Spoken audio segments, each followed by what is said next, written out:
'The Taj story' అనే cinema Lions gate ప్లేలో తెలుగులో స్ట్రీమ్ అవుతుంది. ఈ సినిమా ఎలా ఉందనేది ఈ వీడియోలో తెలుసుకుందాం. ఈ లోపల వీడియోనైతే లైక్ చేసి ఛానల్‌ని సబ్స్క్రైబ్ చేసుకోకుండా చూస్తున్నట్టయితే సబ్స్క్రైబ్ కూడా చేసుకోండి.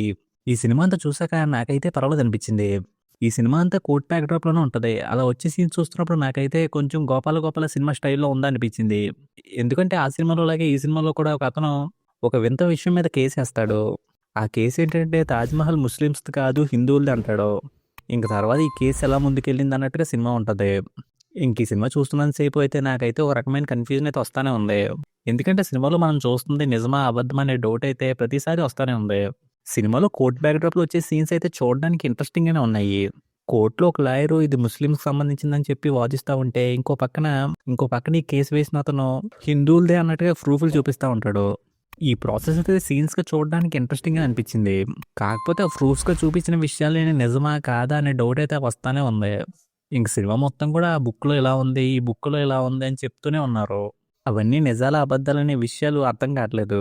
సినిమా స్టార్టింగ్‌లో కూడా ఇది ఫిక్షనల్ స్టోరీ అనే చెప్పారు. అలాగే గూగుల్‌లో సెర్చ్ చేసినా అలాగే వస్తుంది. కాకపోతే సినిమా క్లైమాక్స్‌లో ఈ ఇష్యూ మీద నిజంగానే కేసులు వేశారు అనే విషయం చెప్పారు. ఈ విషయాలన్నిటిని పక్కన పెట్టేసి అది సినిమానే అనుకుని చూస్తే కోర్ట్ బ్యాక్‌డ్రాప్‌లో వచ్చే చాలా వరకు సీన్స్ బానే అనిపిస్తాయి. అలాగే సినిమాలో కొన్ని కొన్ని చోట్ల రైజ్ చేసిన పాయింట్స్ కూడా అనిపించినియి. ఇంక ఈ సినిమా ఈ టైప్‌లో ఉంటది. ఈ టైప్‌లో ఉండే సినిమాని నేను చూస్తాను అని మీరనుకుంటే ఈ సినిమాని ఓసారి చూసుకోవచ్చు. ఇంక సినిమాలో అయితే ఎలాంటి అల్లరి కంటెంట్ లేదు కాబట్టి సినిమాని ఫ్యామిలీతో కూడా చూడొచ్చు. ఇంక ఈ సినిమాకి నేనిస్తున్న రేటింగ్ అయితే 2.75 ఔట్ ఆఫ్ 5.